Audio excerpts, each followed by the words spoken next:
I'm going to get you in for a quick question. You know, what's interesting in all of this is, because yesterday, if we took a look, if Rahul Gandhi, and now in hindsight, had spoken yesterday instead of Gogoi, though Mr. Gogoi did put out plausible questioning and those 3 big questions on Manipur. But if Rahul Gandhi was there yesterday, we didn't have anybody take him on. Today, you'll have an Amit Shah. He could have had a field day with opposition not saying, putting the questions out through Rahul Gandhi, and the Treasury benches not responding on Manipur, because mostly none of the speakers addressed Manipur yesterday from the Treasury benches. Preeti, I think it's largely because Congress is devoid of people with good parliamentary experience.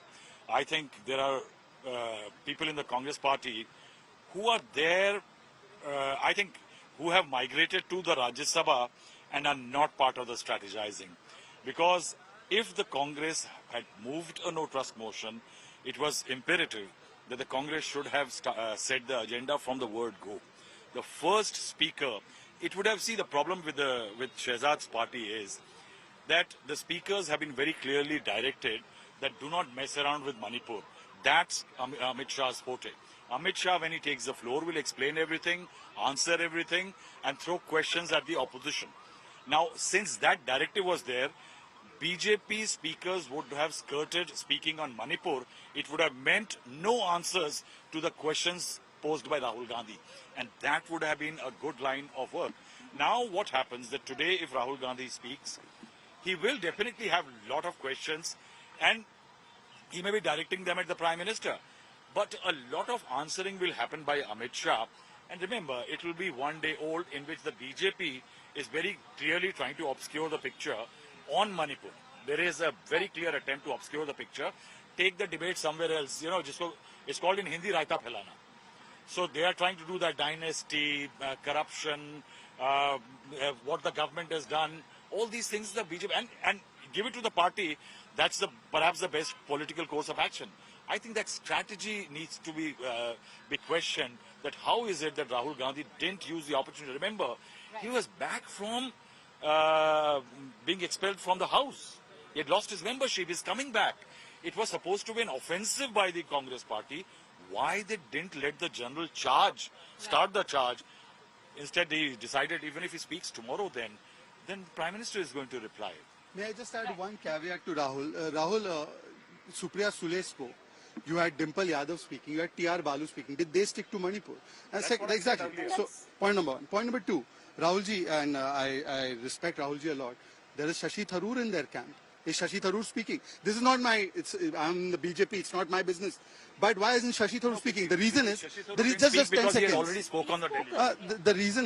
The reason is that this attempt is being used to project Rahul amongst the opposition camp as the only face, perhaps, against Prime Minister Modi, and therefore even speakers like Shashi Tharoor, there's no curtailment of how many debates you can participate in. Shehzad, Rajdeep wants to come in, but I'm going to ask you a very quick question as well. It's not about Rahul Gandhi speaks or when he speaks. It's about what Congress is raising is when will the Prime Minister speak? Of what you used to call Manmohan Singh is being spoken of our Prime Minister right now as Mohan Modi. By the way, when in the budget session, Prime Minister was replying to the motion of thanks, did they allow the Prime Minister to speak? They completely kept sloganeering. Right. So do they want to hear the Prime Minister speak? Rajdeep wants to come in. Rajdeep, go ahead, make your point.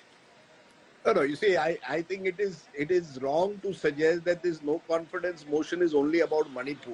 I think in a no confidence motion, the opposition is completely in its, it is completely within the opposition domain to raise a variety of issues. Why should Supriya Sule, T.R. Balu, Dimple Yadav talk about Manipur? Gaurav Gogoi will speak on Manipur and the others speak on their issues. Shehzad Poonawalla should understand how Parliament functions.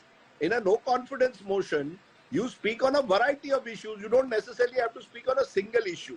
I think the fact is that this entire no confidence motion was brought in by the opposition only for one reason, to get the Prime Minister to speak. You see, the Prime Minister has singularly avoided speaking on Manipur in Parliament. He has not even attended Parliament. I mean, that is the reason. The opposition continues to have a Modi-centric view of politics, and the opposition and the Congress party continues to have a Rahul-centric view of politics. That until Rahul Gandhi speaks, the Congress party will not get a wind to their sails. That's part of the problem that the Congress party has. Where I agree with Shehzad Poonawalla is For example, a Shashi Tharoor. He could have been used. There are other speakers within the limited ranks of the opposition who perhaps could have been more effective in some way in projecting certain specific points of view. A no confidence motion by its very nature gives you a chance to speak on a variety of issues. It doesn't have to be a single Manipur centric debate as the debate is turning out to be.